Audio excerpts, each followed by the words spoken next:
संयुक्तं नित्यं ध्यायन्ति योगिनः कामदं मोक्षदं चैव ओंकाराय नमो नमः। अविरल शब्दगणौघ प्रक्षालित सकल भूतल कलंका मणिवीरपाशुतीर्था सरस्वतीर्तनोदुरितम् अज्ञानतिमिरान्धानां ज्ञानाञ्जनशलाकया चक्षुरुन्मीलितं येन तस्मै श्रीगुरुवे नमः। परम गुरुभ्यो नमः। परम्पराचार्य गुरुभ्यो नमः। सकलकलुषविध्वंसकं श्रेयसां परिवर्धकं धर्मसम्बन्धकं भव्यजीवमनप्रतिबोधकारकमिदं शास्त्रं श्री कार्तिकेयानुप्रेक्षानामधेयम्। अस्य मूलग्रन्थकर्तार श्री सर्वज्ञदेवाः तदुत्तरग्रन्थकर्तार श्री गणधरदेवाः प्रतिगणधरदेवाः तेषां वचोनुसारमासाद्य श्रीमद् आचार्यप्रवर श्री कार्तिकेय देवैर्विरचितं मंगलम भगवान वीरो मंगलम गौतमो वने मंगलम कुंदकुंदाद्यो जैन धर्मोस्तु मंगलम सर्वमंगलमांगल्यम सर्वकल्याणकारकं प्रधानं सर्वधर्माणां जैनं जयतु शासनं कोटिशतं द्वादशैव कोटो लक्षाणि शतैस्त्रिधिकानि चैव पंचाशदष्टो च सहस्रसंख्यमेतत्श्रुतं पंचपदं नमामि। अरहंत भासयत्तं गणहरदेवे गन्तीयं सम्मं प्रणमामि भक्तजुत्तो सुज्ञानमहो वहिं शिरसा इच्छामि बन्ते सुधभक्ति कवसो गोदसालोचे अंगुवंगपैनय पाउणय परियम सुत्तपड़मानुगपूगै चूलिया केव सुत्तय तुम सैनिच कलमंचे में पूजे में वंदा में नमो सामी दुखा कौ कम कौ भूलाओ सुगै गमनम समाय मरणम जनगुण संपत्ति ओदुमध्यम। अथ पौर्वाणिक स्वाध्याय वेलायां श्रीमदाचार्य भक्ति कायो सर्गम करोमि।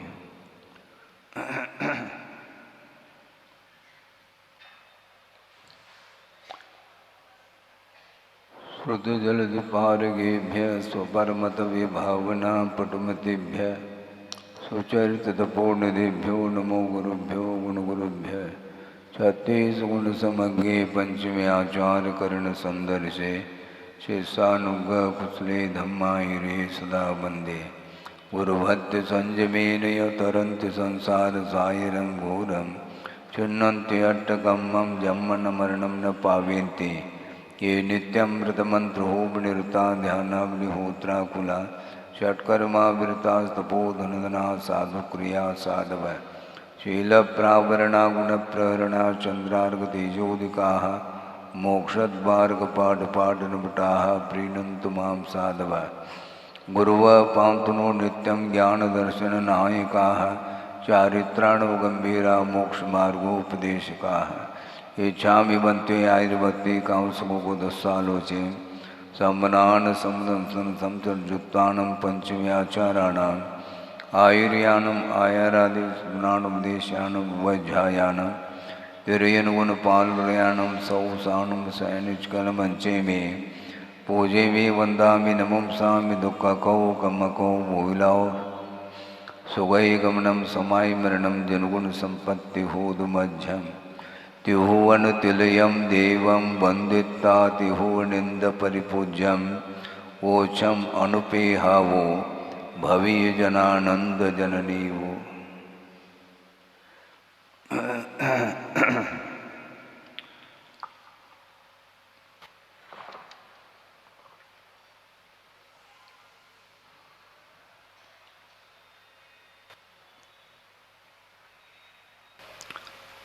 कर्म का आश्रव जो होता है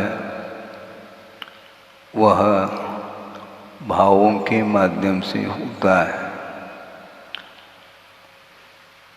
और विशेष रूप से आश्रव जो होता है वह मन के माध्यम से होता है। एक इंद्रिय से लेकर के असंगी पंचेंद्रिय तक जो आश्रव की व्यवस्था है वह मन के अभाव में भी भावों के माध्यम से होता रहता है, वहाँ पर बुद्धि पूर्वक कोई भी आश्रव नहीं होता। केवल इच्छाएं होती हैं, किंतु हितायत का बोध उन्हें नहीं रहता और बिना किसी पुरुषार्थ के भावों के माध्यम से वह आश्रव होता रहता है। किंतु संगी पंचेंद्रिय जो होता है, उनकी जो भी क्रियाएं होती हैं वे मन मूलक हुआ करती हैं। सर्वप्रथम मन में भाव आता है कोई भी कार्य करने का, तो उसके माध्यम से वह आश्रव प्रारंभ होता है। वह कार्य संपादित हो अथवा न हो ये अलग विषय है, किंतु परिणाम होते ही उसका कार्य प्रारंभ होता है। इसी को समारंभ बोलते हैं, फिर बाद में समारंभ होता है, फिर बाद में आरंभ होता है। और वह प्लानिंग योजना बनाता है किसी कार्य को लेकर के, और योजना जो ही प्रारंभ होती है, वह कार्य प्रारंभ नहीं हुआ किंतु योजना भर चल रही है मन के माध्यम से, तो वह कार्य अभी पूर्ण क्या प्रारंभ ही नहीं हुआ, इसके बावजूद भी वह कर्म का आश्रव प्रारंभ होता है। कि इसलिए मन को शांत रखना बहुत कठिन कार्य होता है। किसी न किसी निमित्त को लेकर के मन के माध्यम से आश्रव होता ही रहता है, वह आपको ज्ञात नहीं रहता है। मन में विचार चलते ही रहते हैं किसी न किसी उद्देश्य को लेकर के, और उसके माध्यम से जो कर्म का आश्रव हो रहा है वह बुद्धि का विषय नहीं बन पाता है। और इसी को आचार्यों ने अज्ञात भी कहा है। अज्ञात का अर्थ बहुत स्पष्ट किया है। ज्ञात का अर्थ तो ये है कि बुद्धि पूर्वक मुझे ये करना है, इस प्रकार का जो भाव आता है वो तो ज्ञात के अंतर्गत आता है। किंतु अज्ञात का जो स्पष्टीकरण दिया है वह अपने आप में अद्भुत है। वह ये है कि मुझे ज्ञात नहीं है इसका नाम अज्ञात है, ऐसा नहीं है।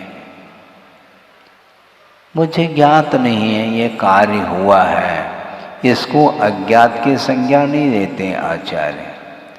क्योंकि आपको ज्ञात होता कब? जब संसारी प्राणी विषयों में डूबता है, उसको ये भान नहीं रहता कि मैं क्या कर रहा हूँ। तो इसको भी उन्होंने अज्ञात की कोटि में रखा है। हाँ, क्योंकि उन्मत्तता के कारण, मद के कारण बिना सोच विचार किए जो प्रवृत्ति की जाती है वह अज्ञात के कोटि में आता है। इसको अच्छे ढंग से समझ लेना चाहिए। हाँ,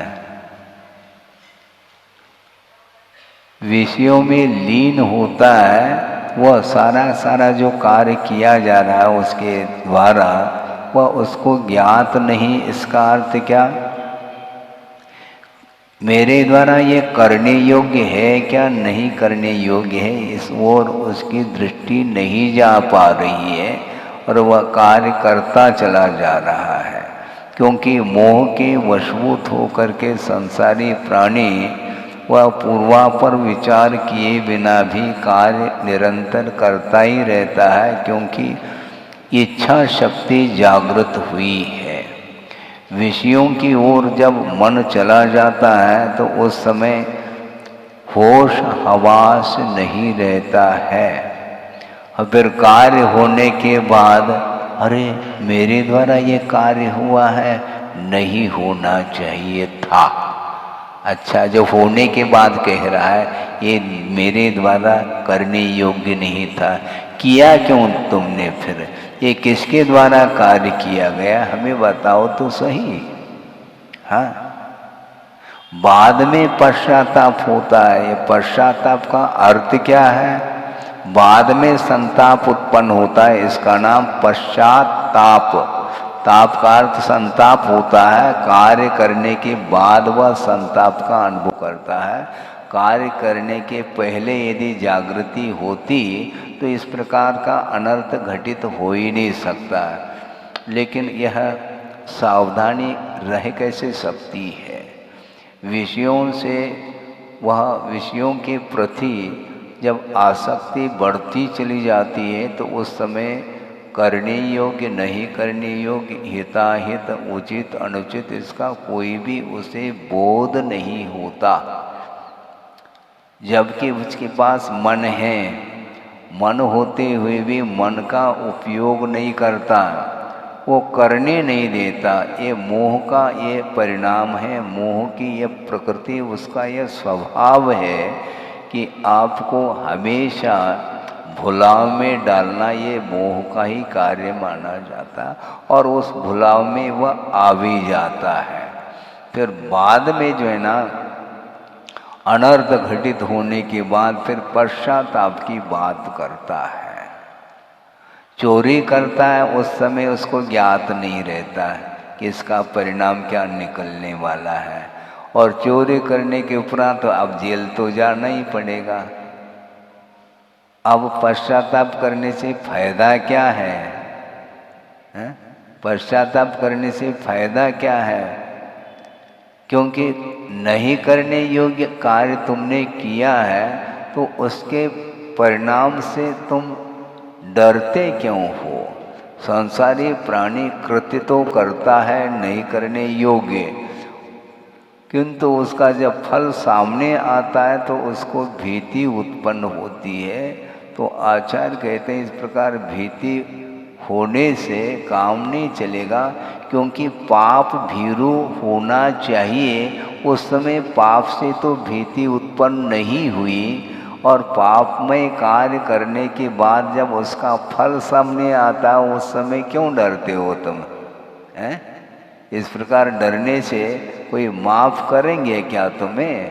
संभव नहीं। कर्म एक ऐसा तत्व है, वह निष्पक्ष रहता है, कोई वह पक्षपात करता ही नहीं। और दूसरी बात यह है कि जो कर्मों का कर्ता होता है उसका फल का भोक्ता भी वही होता है, दूसरा नहीं हो सकता। कर्म का कर्ता कोई दूसरा हो और उसके फल का भोक्ता कोई दूसरा हो, ऐसा संभव नहीं है। तो महाराज इस प्रकार तो देखने में तो आ रहा है, कार्य कोई कर रहा है, उसका फल का भोक्ता कोई दूसरा हो रहा है? देखने में तो आता है। जैसे परिवार में कमाने वाला कोई है और खाने वाला वो कमा नहीं रहा है, तो उसका फल का भोक्ता तो हो गया महाराज। इस प्रकार आपके मन में ये विचार आ सकता है, पिताजी कमा रहे हैं और जो छोटा गोद का लड़का है वो न कमाता है न कुछ करता है, वह हाजिरी देता है, वो भोजन करता रहता है दिन भर, पता नहीं कितनी बार करता है। ये सारा सारा फल उसको कैसे मिल रहा है मुझे बताओ? आप कह सकते हैं, ये ध्यान रखो उसने भी पुण्य किया है अतीत में, तभी इस प्रकार की संयोजना हो रही है। उसका एकांत रूप से कोई भी पुण्य का उदय नहीं है और आपके द्वारा ही सब कुछ उसको मिल रहा है, ऐसा नहीं समझना चाहिए। चक्रवर्ती का पुण्य है ठीक है, किंतु चक्रवर्ती के पुत्र का कोई पुण्य नहीं है, ऐसा थोड़ी कहा जा सकता है। यदि पुण्य नहीं है तो उस कुल में पैदा क्यों हो रहा है वो? ये भी तो सोचो है? ये तो सोचो कम से कम। अब भगवान के माता पिता हैं और तीर्थंकर की उत्पत्ति, पुत्र रत्न की उत्पत्ति हुई है। तीर्थंकर के माता पिता से भी ज़्यादा पुण्य उस तीर्थंकर का है, तभी वहाँ पर जाकर के जन्म ले रहा है। इससे स्पष्ट है केवल आप ही परिवार का पालन पोषण कर रहे हैं, आपके द्वारा ही परिवार संचालित है। इस प्रकार की एकांशी धारणा बनाना ये ठीक नहीं है। वह पुण्य अर्जन करके आया है, वह भागीदार है उसका। हाँ, जब तक वह बड़ा नहीं होगा तब तक वह आपके आश्रित रह सकता है, किंतु उसका अंतरंग का कर्म का तीव्र पुण्य का उदय है, उसका फल आपके थ्रू मिल रहा है। और आपको भी जो मिल रहा है वह आपके पिताजी, प्रत्येक व्यक्ति की यही हालत है, यही व्यवस्था है। इसलिए स्वयं ही करता है और उसका फल का भोक्ता भी स्वयं ही होता है। इसलिए कोई भी कार्य हम करते हैं उसके पहले हमें बहुत सोच विचार करने की आवश्यकता पड़ती है, नहीं है तो फिर बाद में पश्चाताप हाथ लगता है। फिर पश्चाताप करने से क्या होना है, आप सोचो विचार करो कि श्रेणी की कथा तो आप लोग पढ़ते हैं? होश हवास नहीं रहा और अनर्थ किया है उसने। मुनि महाराज के गले में सर्प डाल दिया, उपसर्ग कर लिया, और उपसर्ग करने के पूर्व में ये विवेक नहीं आ सकता, और विवेक यदि है तो वह उपसर्ग कर भी नहीं सकता। दोनों बातें हैं। इससे स्पष्ट है कि इस प्रकार का तीव्र जो भाव कर लेता है कर्म के उदय में, और कर्म के उदय में वह सोच नहीं पाता, और इस प्रकार का कर्म का बंध भी उसने अज्ञान दशा में किया है, उसका प्रतिफल ये मिल रहा है कि वर्तमान में कुछ सोच विचार करने के लिए उसके लिए बुद्धि काम में नहीं आ रही है।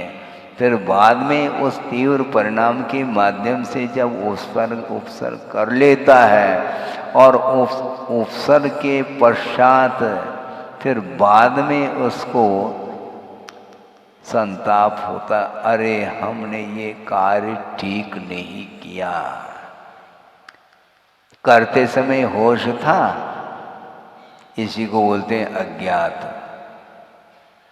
करते समय उसको कोई होश है ही नहीं, मेरे द्वारा करने योग्य क्या है और नहीं करने योग्य क्या है। ये होश नहीं होने के कारण कर लेता है, फिर बाद में पश्चाताप हाथ लगता है, अरे इसका परिणाम तो अभी हमें ही भोगना पड़ेगा, चेलना को नहीं। उपसर्ग श्रेणिक ने किया है और उसका फल उसको ही मिलेगा। चेला ने दूध किया है, उसको थोड़ी फल मिलना है। उसने दूर किया है और इसने उपसर्ग किया है। अब क्या कर लोगे? इसलिए पहले से अलर्ट होना चाहिए, उसके बिना हम कभी भी कर्म के आश्रय से बच नहीं पाएंगे। और उस तीव्र कर्म के उदय में जो परिणाम तीव्रमय परिणाम कर लिए उसने, और उसके फल स्वरूप सप्तम पृथ्वी का उसने बंद कर लिया। अब तो बंद कर लिया, अब ऐसे भी कर्म होते हैं जिनका बंद होने के उपरांत वो कर्म डाइवर्शन ले सकते हैं, जिसको संक्रमण बोलते हैं। असाता का बंद किया है, बाद में विशुद्धि बढ़ा ली तो वह असाता साता के रूप में परिवर्तित हो सकती है। और साता का बंद किया था और बाद में किसी निमित्त से संक्लेश परिणाम हो गए तो साता असाता के रूप में डाइवर्शन ले सकता है, किंतु आयु कर्म में इस प्रकार डाइवर्शन संभव नहीं। निश्चित रूप से उसको नरक जाना ही पड़ा। ये बात अलग है, पश्चाताप के माध्यम से उसने आयु को घटा ली है, जिसको अपकर्षण बोलते हैं। 33 सागर के आयु को लेकर के बंद तो किया था, फिर बाद में उसने जो पश्चाताप किया अपनी निंदा आलोचना आदि उसने किए, उसके फल स्वरूप वह उसकी स्थिति घट करके 84,000 रह जाती है। ये ठीक है, उसने पश्चाताप कर लिया, उसका परिणाम इतना निकला, किंतु जाना तो पड़ेगा। इसलिए हमें ये सोचना चाहिए, कर्म बंध से बचना चाहते हैं तो पहले से आपको अलर्ट रहना पड़ेगा। लेकिन अलर्ट रहना तो चाहते हैं महाराज, किंतु कर्म साथ नहीं देता। कर्म साथ क्यों देगा?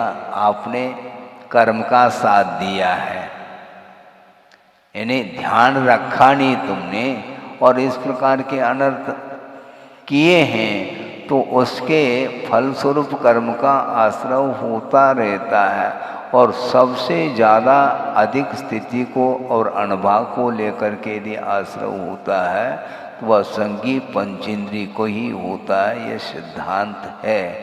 एक इंद्रिय से लेकर के असंगी पंचेंद्रिय तक भी कर्मबंध करते रहते हैं, अर्थात करते का अर्थ वह कर्मबंध होता रहता है, किंतु उसकी बुद्धि काम नहीं कर सकती क्योंकि मन का अभाव है। इसलिए मन का दुरुपयोग जो करता है उसका पतन होता है। एक इंद्रिय मर करके कभी भी नारकी नहीं होता। एक इंद्रिय से लेकर के चौरेंद्रिय तक नारकी नहीं बन सकते। और विशेष मन के आधार से जो कर्म का आश्रय होता है तो वह विशिष्ट संक्लेश परिणाम के साथ वह दुर्गति का पात्र बनता है। तो मन का सदुपयोग जो करता है उसका उत्थान होता है, और जो निरंतर मन का दुरुपयोग करता चला जाता है तो उसका पतन ही पतन है।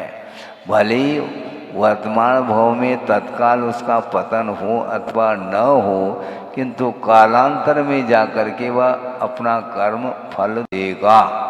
और वो देता भी क्या है? परिणाम हमने किए हैं, बांधा हमने हैं, और वह उदय में आकर के चला जा रहा है।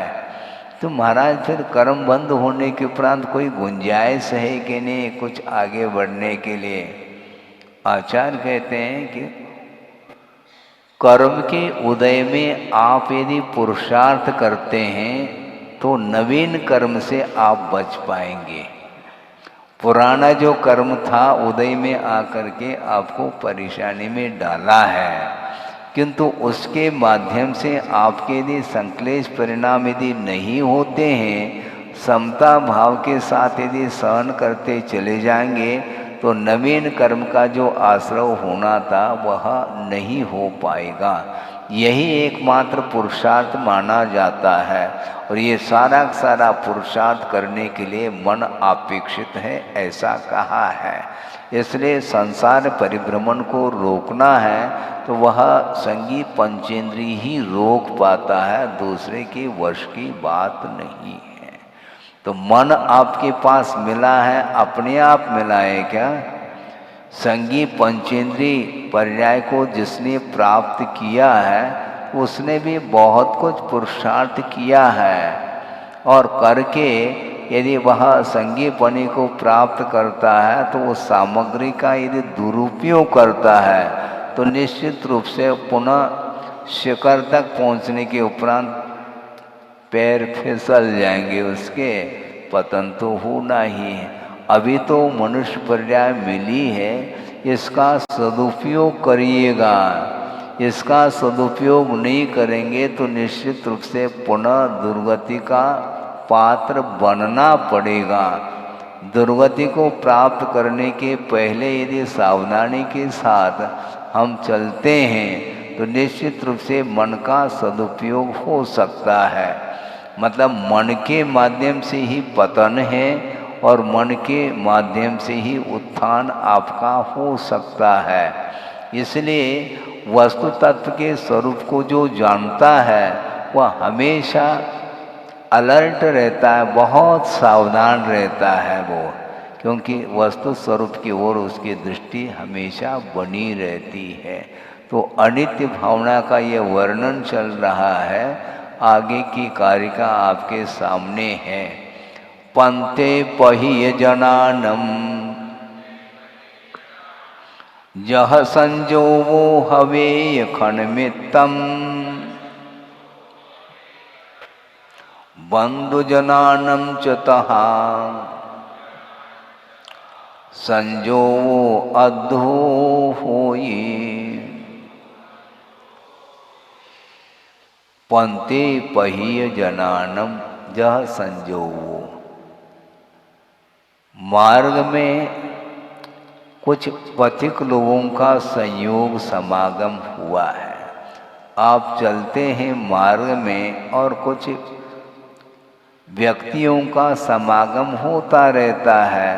वह समागम कुछ ही क्षण के लिए होता है, क्योंकि मान लो आपको बम्बई जाना है और किसी को दिल्ली जाना है, तो मार्ग में समागम हो गया है। वो समागम हो गया तो कुछ क्षण के लिए हो गया और प्लेटफार्म पर वो गाड़ी आ गई। बम्बई जाने के लिए भी गाड़ी आ गई और दिल्ली जाने के लिए भी गाड़ी आ गई मान लो, तो फिर समागम छूटेगा क्या? नहीं उनके साथ रहेंगे तो जाना हो तो जाओ दिल्ली, तुम भी नहीं जा सकता। अपने अपने उद्देश्य की पूर्ति के लिए पहुंचा है और बीच में इस प्रकार का संयोग जुड़ जाता है कुछ क्षण के लिए। उसी प्रकार बंधुजनों का जो संयोग है वह ध्रुव नहीं, ऐसा कहा जा रहा है। ये बहुत कठिन होता है। ये माँ है, ये पिता है, ये भाई है, ये बहन है, ये पुत्र है, ये पिता है, ये पति है, ये पत्नी है, ये जितने भी बंधुजनों का जो संयोग हुआ है, तो संयोग हुआ है तो वह संयोग निश्चित रूप से वियोग के लिए कारण होगा। यह स्वरूप है। आप आंखों में आंसू लाओ या नहीं लाओ, इससे कोई भी प्रयोजन सिद्ध नहीं होना है। संयोग हुआ है तो वियोग होगा। इस प्रकार का बोध जिसे प्राप्त है तो वह कभी भी वियोग में दुख का अनुभव नहीं करता, दुखी नहीं होता, क्योंकि वस्तु तत्व उसके सामने आ रहा है। क्योंकि कुछ क्षण के लिए ही संयोग होता है और संयोग मूला दुखे न, संयोग मूला एक कारिका आती है, संयोग मूला जीवेन प्राप्ता दुख परंपरा। हाँ, संयोग के माध्यम से ही इस जीव ने दुख को प्राप्त कर लिया। दुख की परंपरा के लिए यदि कोई कारण है तो उसमें संयोग है, और जिसको संयोग इष्ट है तो फिर ठीक है, फिर दुख से डरते क्यों हो? क्योंकि सुख का समागम होता है तो वह आनंदित रहता है, इसलिए संयोग को वह चाहता है। लेकिन उसका प्रतिफल आगे क्या निकलने वाला है ये उसे ज्ञात नहीं है। भारी समस्या है। इसलिए सोच विचार करके संयोग को अपनाना चाहिए, बल्कि संयोग को अपनाना ही नहीं चाहिए। क्योंकि पहले कीचड़ में पैर डाल करके धोने की अपेक्षा उसमें प्रवेश करना ठीक नहीं, लेकिन ध्यान नहीं रहता है। ध्यान रहता नहीं, बाद में देख लेंगे। बाद में क्या देख लोगे? बुरी तरह से जब फंस जाओगे तो उस समय भगवान याद आता है। फिर भगवान ऐसा कौन सा कर्म का उदय आया?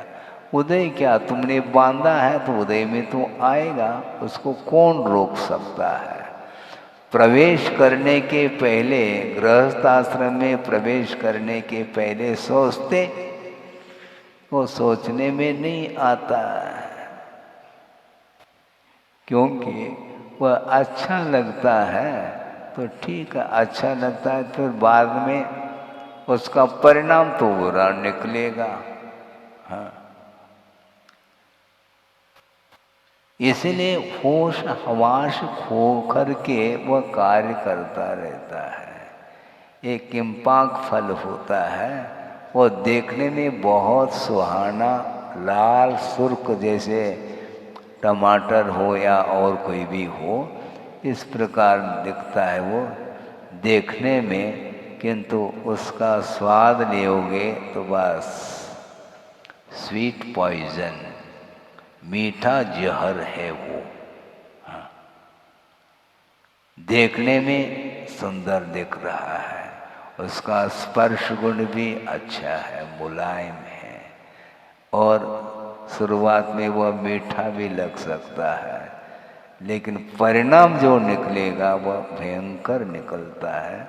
उसी प्रकार ये पंचेंद्रिय के जो विषय हैं वे चखने में अच्छे लगते हैं, देखने में अच्छे लगते हैं, सूंघने में अच्छे लगते हैं, स्पर्श करने में भी अच्छा लगता है, और सुनने में भी अच्छा लगता है? सुनने में भी हाँ तसल्ली मिलती है? क्या बना है? हलवा पूड़ी। हाँ, देखा नहीं अभी आपने, ना हलवा को देखा, ना पूड़ी को देखा, ना मिठाई को देखा, किंतु मिठाई बनी है ऐसा सुनते ही एक अलग लहर आती है मन में। वो क्या है? वो यही कर्णेंद्रिय का विषय माना जाता है। और उसके प्रति आसक्ति बढ़ती जाती है तो फिर वह अजीर्ण होता चला जाता है, क्योंकि अति सर्वत्र वर्जित कहा है। अनुपात से लेओगे तो फिर भी ठीक है, किंतु बेहिसाब यदि आप ग्रहण करोगे तो निश्चित रूप से फिर डॉक्टर सामने बैठे हैं, उनके पास जाना पड़ेगा, जाना ही पड़ेगा, क्योंकि लोभ के कारण ही इस प्रकार की दशा होती है संसारी प्राणी की। भूख लगी है, प्यास लगी है, बुझाना है, ठीक है, किंतु अनुपात से लेओ ना, नहीं, फिर सामने दिख जाए तो ऐसा लगता है कि पूरा ही पूरा ले लें, तो पूरा ले लो तो पूरी तरह से फिर डॉक्टर को सौंप दो अपने आप में। क्या करोगे? तो उस समय कुछ होश हवास नहीं रहता, इसी को अज्ञात बोलते हैं। अज्ञात का अर्थ यही होता है कि विवेक खो जाता है उस समय, इसको अज्ञात बोलते हैं। और जो विवेक रहता है तो वह सोचता है कि अपने लिए कितना ग्रहण करना, क्या करना, कौन सा लेना, कब लेना, ये सारा सारा विषय उसके सामने आता है। उसी प्रकार जितने भी सांसारिक कार्य होते हैं जो भयानक परिणाम को लिए हुए होते हैं, इसलिए जो विवेकशील व्यक्ति होता है वो पहले से ही वह उसका परिणाम उसके ध्यान में आता है, वह भूल करके भी उसको हाथ नहीं लगाता। हमें उस प्रकार का कार्य नहीं करना, किंतु विवेक जिसके पास नहीं है वह करता चला जाता है। और विवेक कब आएगा महाराज? इसका कोई काल है? Time period? विवेक कब आ सकता है? 8 साल में विवेक आ सकता है, ध्यान रखो, और 80 साल में भी विवेक आ जाए कोई गारंटी नहीं। एक जीरो और लग गया 8 के सामने, फिर भी वो ऑटो में घूम रहा है?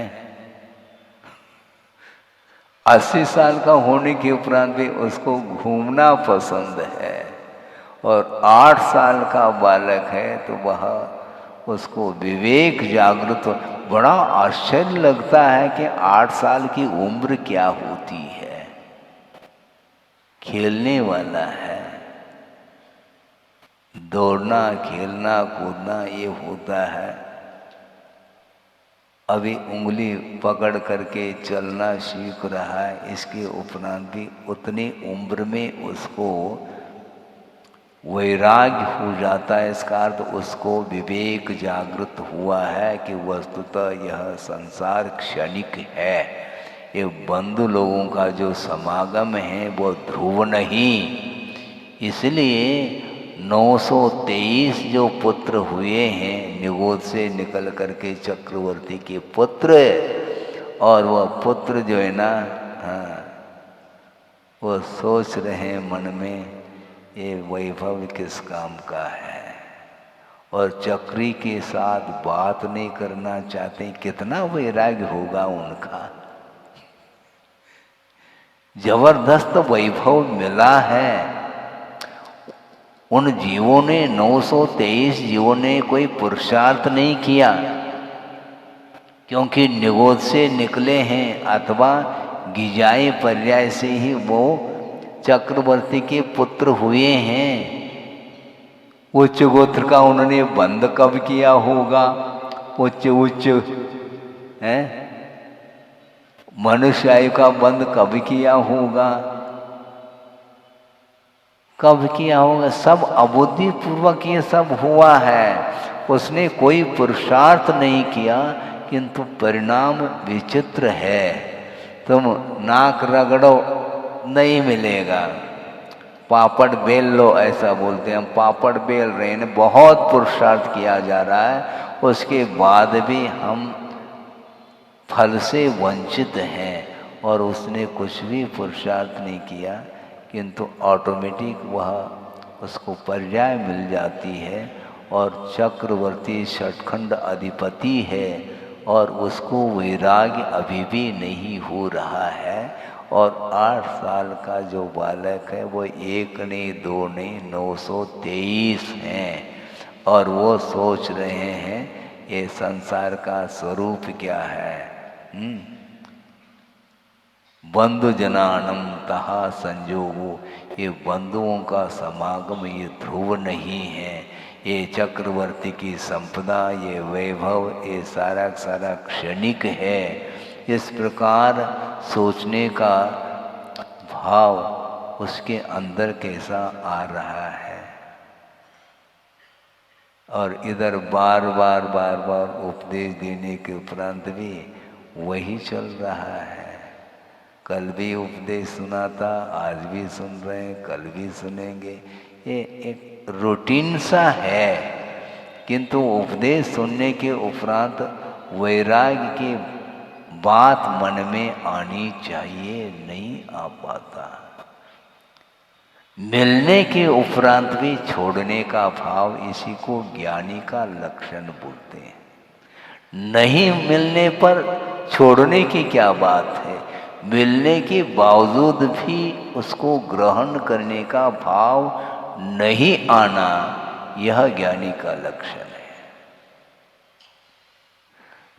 सम्यक दर्शन उत्पन्न हुआ है, उसका ज्ञान भी सम्यक है, किंतु कुंद स्वामी उसको ज्ञानी संज्ञा नहीं लेना चाहते हैं। क्योंकि जब तक असंयम की भूमिका में रहेगा, जब तक वह परिग्रह के साथ संबंध रखता है, उसको हम ज्ञानी नहीं कहना चाहते।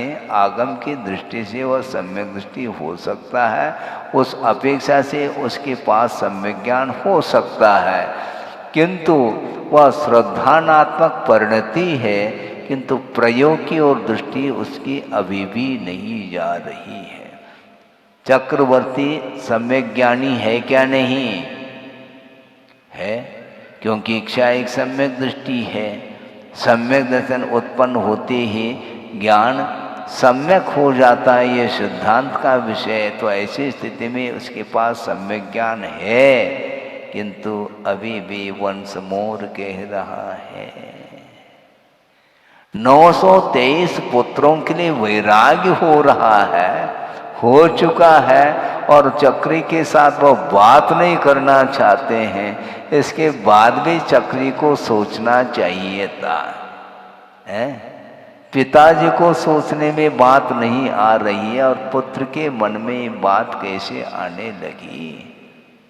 वो नादान है, आप कह सकते हैं पुत्र को नादान है, किंतु वह पुत्र सोचता है तुम नादान हो, इसलिए तुम्हारे साथ बात करने में कोई फायदा नहीं है, कोई लाभ नहीं है, इसलिए मौन रह जाते हैं। तो चक्रवर्ती को चिंता होती है कि गूंगे तो नहीं है, क्योंकि पुत्र की चिंता मुझे थी, काफ़ी दिन से पुत्र नहीं हो रहा है और पुत्र रत्न की प्राप्ति हो गई और 923 पुत्र उत्पन्न हुए हैं। इसके बावजूद भी हमारे साथ कोई वार्ता नहीं, मामला क्या है? वह चक्रवर्ती जाकर के भगवान से पूछता है, भगवान ऐसा कौन सा कर्म का उदय कि 923 पुत्र हुए तो हैं, किंतु सारे सारे मौन हैं, गूंगे तो नहीं? गूंगे नहीं हैं, वो बिल्कुल बोलते हैं, किंतु तुमसे नहीं बोलेंगे, हमसे बोलेंगे। बस तालियां बज गई, खत्म। वो भगवान से बोलेंगे क्योंकि वो भगवान बनना चाहते हैं। तुम यदि भगवान बनना चाहते हो तो तुमसे वो बोलेंगे। तुम तो अभी सिंहासन तुम्हारा छूट नहीं रहा, राज सिंहासन, इसलिए उनको राज करना नहीं, तुम ही करते रहो। हाँ, वन मैन शो, अकेले रहो। हाँ, हम आपके लिए बालक सिद्ध हो सकते हैं, इसलिए पूरी तरह से उस राज का उपभोग आप ही कर लो, हमें करने की आवश्यकता नहीं, क्योंकि जाति स्मरण आदि हो जाता है तो अतीत का रिकॉर्ड इतिहास सामने आता है तो रोंगटे खड़े हो जाते हैं। मुझे अब लौटना नहीं है, मुझे लौटना नहीं है। ये भाव उनके अंदर आया और वह निकल पड़े, क्योंकि उन्होंने वस्तु तत्व के स्वरूप को समझा ही नहीं, समीचीन चिंतन किया होगा, अनुप्रेक्षा उन्होंने की होगी और अनित्य का आभास उन्हें हो रहा था कि सारा सारा समागम ये केवल क्षणिक है। पथिक जनों का समागम जिस प्रकार क्षण मात्र के लिए होता है, उसी प्रकार बंधु जनों का जो समागम है, संयोग है, यह ध्रुव नहीं है, क्षणिक है। इस प्रकार उसके अंदर भाव आने लगा। देखो, सोचो, विचार करो, अतीत अनंत काल तक उसने निगोद पर्याय में ही व्यतीत किया है। अनंत काल किसको बोलते हैं?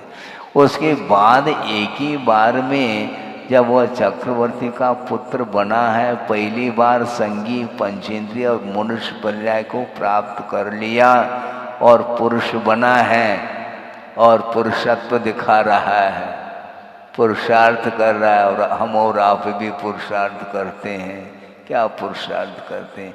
कितने बार उपदेश सुने होंगे हम, उसने अतीत में एक बार भी उपदेश नहीं सुना है। सुना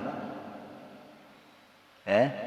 एक बार भी धर्म श्रवण किया नहीं, क्योंकि निगोद अवस्था में क्या धर्म श्रवण संभव है? संभव नहीं, मन ही नहीं है, कान ही नहीं है। कर्णेंद्रिय होने के उपरांत भी मन नहीं है तो धर्म श्रवण संभव नहीं। तो अतीत अनंत काल में एक बार भी देशना नहीं सुनी और पहली बार में ही उसको वैराग्य हो रहा है। इसको लेकर के बड़ा आश्चर्य होता है, किंतु आश्चर्य कहते हैं आश्चर्य की कोई बात ही नहीं, क्योंकि ये भीतरी परिणति है। मन में एक बार बात आ गई कि वस्तुतः वस्तु का स्वरूप यही है। इस प्रकार बुद्धि का विषय जब भीतर से बन जाए, वो सही नहीं, ऊपर ऊपर से वैराग हो जाता है और क्षण भर में वैराग समाप्त हो जाता है। स्मशान वैराग के समान हो जाता है हमारा वैराग्य। पुनः वापस पगड़ी है अवसान हो गया, तेरही हो गई, बस शुरू हो गए फिर दुकान मकान लिपा पोती करते रहो। भूल जाता है कहाँ तो वह रो रहा था वियोग के कारण, और उस वियोग को वह भूल रहा है और पुनः लग गया काम धंधे में। तो वो सोचो कि अतीत में अनंत काल व्यतीत हुआ, न उपदेश सुनने को मिला, न जिनबिंब दर्शन हुआ, कुछ भी नहीं हुआ। इसके बाद भी वर्तमान में जो उन्हें जो वातावरण मिला है उसका सदुपयोग उसने किया।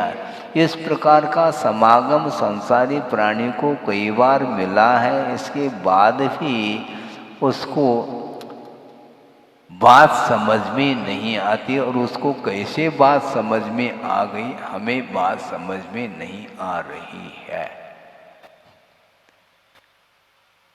और देख लेंगे देख लेंगे देख लेंगे कितना तीव्र वैराग्य होगा। सही वैराग्य वही माना जाता है। वस्तु स्वरूप का स्वरूप भी ज्ञात हो और फिर भी सम्यक ज्ञान उत्पन्न न हो, फिर भी वह चारित्र की ओर कदम न बढ़ाए, ऐसा संभव नहीं। किंतु सम्यक ज्ञानी, सम्यक दृष्टि, क्षायिक सम्यक दृष्टि होने के बाद भी वह चक्री अभी भी समोसन से घर जा रहा है लौट करके। जैसे समोसन से भी कोई अच्छी चीज घर में मिल रही हो। क्या है? साक्षात प्रभु विराजमान है और उपदेश सुन भी लिया है और सम्यक दर्शन भी है उसके पास और क्षायिक है। इसके बाद भी मोह कहता है अभी लौट। मोह के कारण लौट रहा है, कोई लौटाने वाला कोई व्यक्ति नहीं वहां पर, ये ध्यान रखो। 8 साल का बालक तो समोसन में प्रवेश कर गया और लौटना नहीं चाहता, उसको किसने बोध दिया मुझे बताओ। अब हम पूछना चाहते हैं कि भगवान प्रेरक है क्या? नहीं। पुनः विषय उसको लाए हम हैं। चक्रवर्ती घर लौट रहा है तो भगवान भेज रहे हैं क्या? नहीं। भगवान ने बुलाया क्या 923 को? उत्तर देना है। प्रश्न मंच है। 923 जो पुत्र जो समोसन में गए हैं तो भगवान ने बुलाया क्या? नहीं। और चक्रवर्ती को घर भेजा है क्या? नहीं। कौन भेज रहा है, कौन बुला रहा है? कुछ नहीं। कौन प्रेरक है हमें बताओ। किंतु भगवान का दर्शन करते ही हम स्वयं प्रेरणा लेते हैं तो वह प्रेरक जैसे लगते हैं, वरना और कोई भी बात है ही नहीं। एक ही बार में उपदेश कब सुना? और 8 साल का। अभी उसने संसार को देखा ही नहीं। अनंत काल संसार में व्यतीत होते हुए भी सांसारिक सुख का लेश मात्र भी उसने अनुभव नहीं किया है। क्योंकि एकेंद्रिय व्याधिक में कहाँ सुख मुझे बताओ, है ही नहीं। और इसके बाद भी, और वह चक्रवर्ती का वैभव मुंह में पानी आना चाहिए। मुंह में पानी नहीं आ रहा, आंखों में पानी आ रहा है। वो सोच रहा है कि ये कौन सा संसार है, चलो जल्दी। वैराग्य होता है तो आंखों में आंसू आ जाते हैं। वस्तुतः ये संसार का स्वरूप ठीक नहीं है। इस प्रकार सोचने वाला जो व्यक्ति होता है वही मन का सही सही सदुपयोग करता है। मन में विचार विमर्श करने की क्षमता होने के बावजूद भी वैराग्य के अभाव में वह मोह से प्रभावित होकर के अन्यान्य वस्तुओं का समागम करने के लिए वह कटिबद्ध होता है। किंतु उसे ज्ञात नहीं है ये तात्कालिक समागम संयोग है। इसका परिणाम हमेशा दुख के रूप में मिलने वाला है। ये ज्ञान मोही को नहीं हो सकता है। यह ज्ञान केवल वैरागी को ही होगा। और 923 के 23 लौटे नहीं और जिन दीक्षा अंगीकार करके उसी भव से मुक्त हो गए, तो ताली बजाते रहो, उनको ताली से कोई आनंद नहीं आने वाला। ऐसे बजाने वाले तो बजाते रहते हैं, खाली ताली बजा करके घर क्यों लौट रहे हो, ये प्रश्न है? बहुत कठिन है। गुरुदेव ने एक बहुत अच्छी बात कही थी, वैसे उनके सारे सारे अच्छे ही होते हैं, किंतु प्रसंग के अनुरूप ये कहा जा रहा है, भगवान की स्तुति करना सरल है। उनकी विवक्षा देखो, भगवान की स्तुति करना सरल है, भगवान की वंदना करना भी ठीक है। वंदना करके स्तुति करके घर की ओर क्यों लौट रहे हो? है भगवान के सामने आने के बाद तुमने पाया क्या उनसे? उनकी वीतरागता का दर्शन करके तुमने क्या पाया, मुझे बताओ। स्तुति करना निषेध नहीं, किंतु स्तुति करने के उपरांत उस पद को प्राप्त करने के लिए जिसके अंदर वैराग्य उत्पन्न होता है, वह वस्तुतः सही वंदना, सही स्तुति मानी जाती है। बार बार लौटने का क्यों भाव होता है? भगवान भेज रहे हैं क्या? हाँ, समय हो गया, ऑफिस चले जाओ, भेज रहे हो? नहीं, हम ही जा रहे हैं, बल्कि घड़ी बांध करके ही वंदना करते हैं। समय बीच बीच में घड़ी देखते हैं, पूजन करते समय कहीं गाड़ी चूक न जाए, बस ये रहता है। मतलब उपयोग उधर ही रहता है। वस्तु तत्व का स्वरूप जानने के लिए मात्र दर्शन करना पर्याप्त नहीं। ये नहीं समझना कि दर्शन करना व्यर्थ है, ऐसा नहीं कहा जा रहा है। ये अनेकांत है, ये तो समझना है। देव गुरु शास्त्र के प्रति समर्पण भाव होना चाहिए, उनकी आराधना आप निरंतर करिएगा। इसके बाद भी आश्रय पंच परमिष्ट का लेते हुए भी आपके अंदर विषयों के प्रति विरक्ति आनी चाहिए, क्योंकि प्रभु की आराधना के पीछे हमारा यही तो एक लक्ष्य है, अन्यथा और कौन सा लक्ष्य है? वहाँ पर जाने का अर्थ क्या है? वहाँ पर कुछ दे रहे हैं क्या भगवान?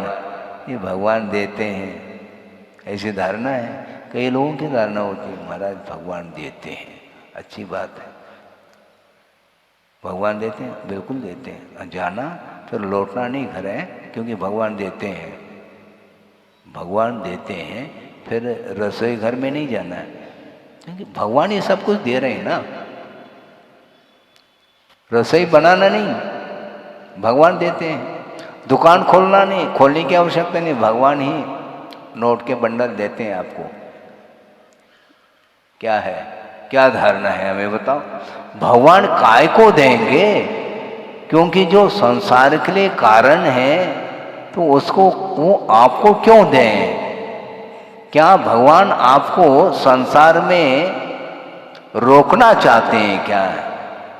जब आपको संसार में रोकना नहीं चाहते हैं, तो संसार की सामग्री वो क्यों दें आपको? देने योग्य वस्तु हो तो उन्होंने क्यों छोड़ा? ये प्रश्न है, बहुत बड़ा प्रश्न है? तीर्थंकर क्यों त्यागे? यदि